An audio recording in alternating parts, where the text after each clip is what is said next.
Sorry po. Ayan, ayan. Friend? And then yung bowl na malaki. Friend, mabigat? Ay, yung malaki, ano, yung nasa harap. Yung mas malaki, friend. Yan, yan. Mabigat, friend. Libre ako rito, pero mapa-broken arm pa ako. Ma-fracture pa yung kamay ko, friend.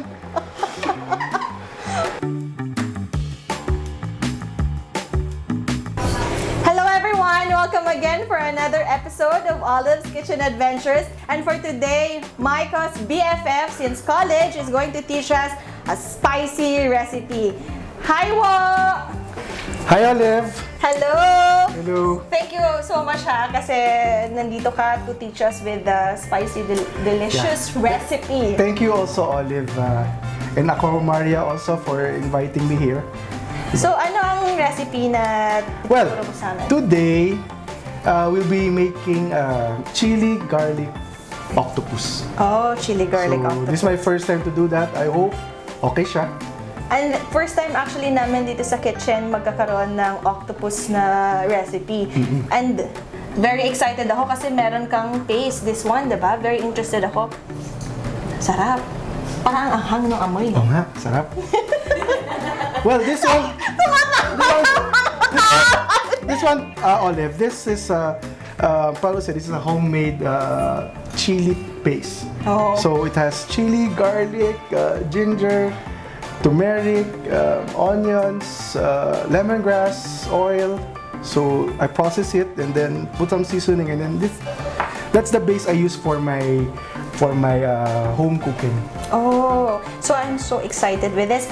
Ano ang mga ingredients na kailangan natin para we can start with our cooking? Our ingredients for today are the following: chopped ginger, chopped garlic, chopped onions, ground black pepper, we have salt, we have brown sugar, we have soy sauce, we have chili powder diluted in water, we have tomato sauce, we have the homemade chili garlic paste, we have here the cornstarch slurry, we also have here sesame oil, Chinese rice wine, fish sauce or patis, and this is white pepper. And we'll be needing 2 cups of water and also the cut boiled octopus from Aquamaria. My first time to cook octopus in my life. Yeah. So I hope please be good to me. Okay. So, ano ang first nating gagawin for the recipe? We had our olive oil. Go around 3 to 4 tablespoons. Okay. And they can use different kinds of oil. Pwede, oo. Canola oil, coconut oil, whatever oil. I usually you use vegetable oil. Oh, Kasi vegetable oil. vegetable oil is very affordable. Compare it with olive oil. But olive oil is healthy also. Yes. Very healthy rin. Second, we put in the ginger. Yeah, ginger. The onions. Yeah. Put in half of the garlic. Okay. We put the other half later when it's about to cook. Because it's better for the garlic to put it at the last part. Kasi para Hindi siya masunog. not masunog, yes, and para you can really taste the garlic. Diba, medyo half-cooked siya na hindi. Second, we put in water. Okay. 2 cups of water? Yeah, we start with 2 cups. No, I usually start with 1.5 cups. Okay. Put your salt around a teaspoon of salt. Another teaspoon or half teaspoon of pepper, depends on you. Gusto mo a bit, black pepper are very aromatic also. And this white pepper will give you the heat sa food natin. Ito yung medyo yung anghang. And then put in about a tablespoon of soy sauce. And then put in your patis. Put in your 2 tablespoons of rice wine. And ketchup. And ketchup. Around yan? a half. Banana? No, this is not ketchup. This is tomato sauce. Tomato sauce. Yeah. Okay. Yeah, put in your tomato sauce. After your tomato sauce, lagay na natin yung ating sesame oil. Sabi nga ng yaya ko, kisame oil. Okay? Si Yaya Mana medyo matanda na eh. And then, Should we wait for it to boil or we can put our We can ingredients? actually put our chili paste. Okay. Our homemade chili paste. We'll put half first. And then also put around a teaspoon of your sugar. We wait till it boils. Okay. Since we will be cooking The parboil. the pre-boiled cut na octopus. I feel we need to really be careful in cooking this since cooking foods like pusit or this octopus, when it gets overcooked, it tends to be Chewy. rubbery. Yeah. Medyo chewy siya, so ayaw mo namang makatikim ng ganun.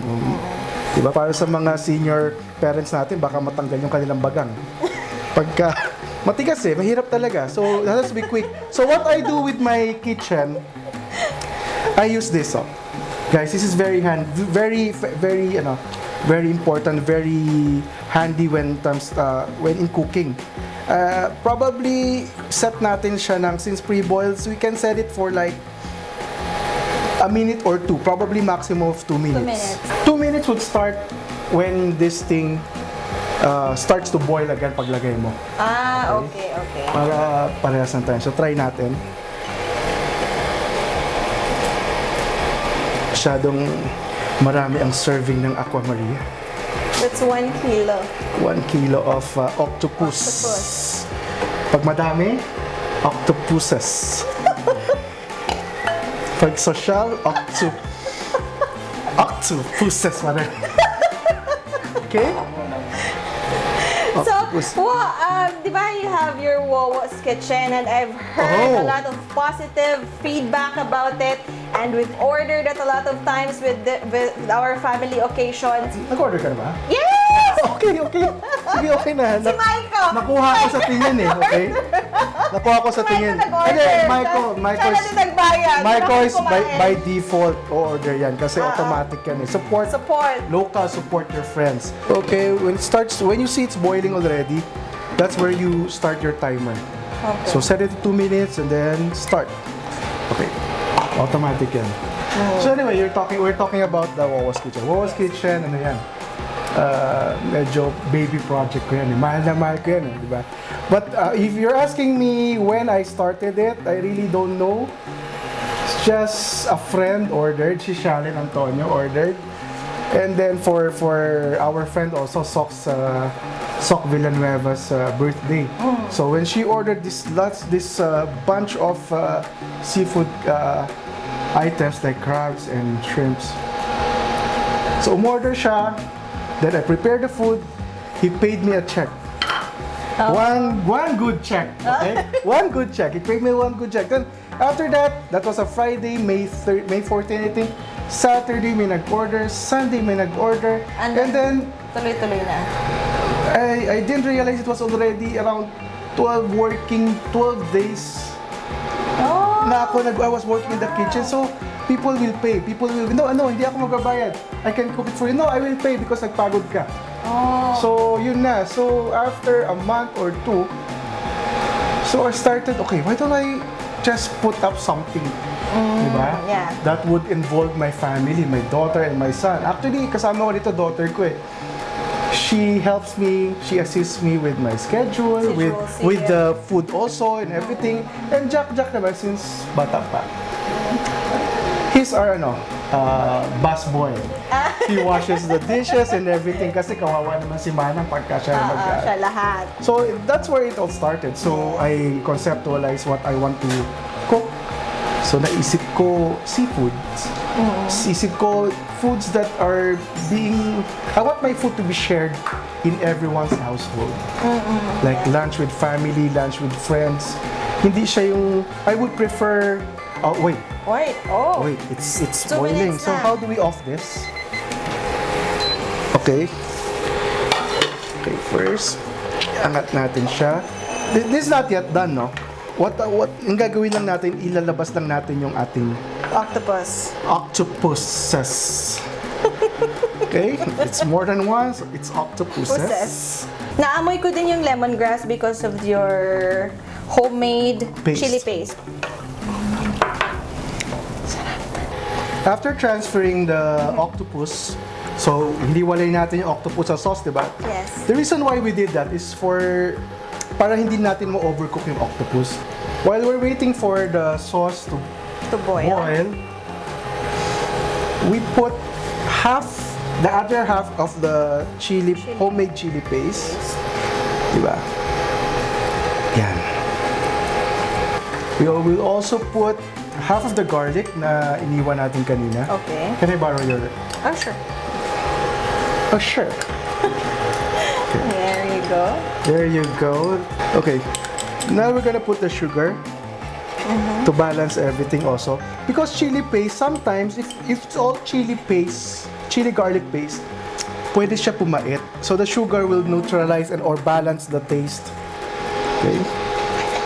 So we let it boil first. And then this time, We'll put in the slur. we put in the cornstarch slur ako. We'll put in the slurry. Okay? You have to mix again your slurry kasi even if 30 seconds lang, bumababa lahat agad ng corn starch. Diba? So first, probably you put in about table or 2 tablespoons or 3 tablespoons of your slurry. Okay, check mo Hanggang magtikin. until if it's okay for you, no? Depends on kung how thick you like it, diba? Or depends on mawala na yung pagiging watery niya. The consistency medyo ganito konti. For me, this is okay already, but it depends on the one who's cooking it. So, medyo I prefer a bit thick, but not the watery type. Okay.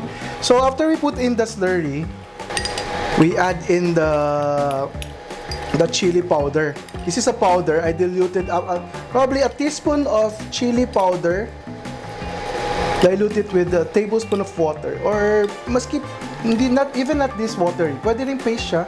So we start with half teaspoon to 2 teaspoon of diluted chili powder. And from there, hinaan na natin. Paano ba hinaan itong napaka-high-tech mong kalan? Okay. There. So, now that our sauce is ready, we can now pour in the sauce from our pre-cooked na octopus natin. So, you just pour the sauce.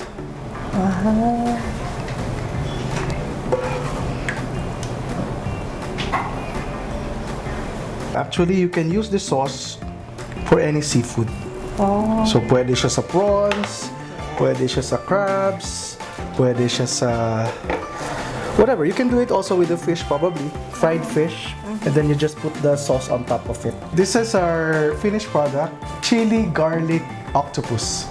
So, we hope I hope okay yung gawa natin. So, I think this is the best part, Olive. Yeah.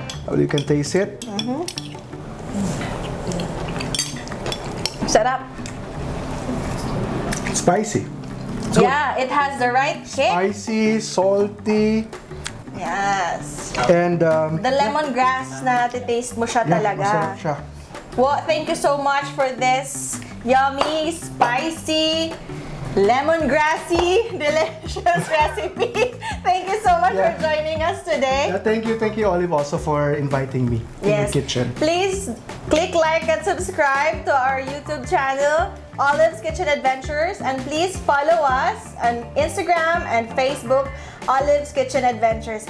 And if you'd like to order your octopus, order via www.aquamaria.store. Sa mga viewers at watchers ng Olive's Kitchen and YouTube, can also try my dishes. You can search it in Instagram, Wowo's Kitchen, and all the details, the menus are there. So you can just direct message me anytime if you have any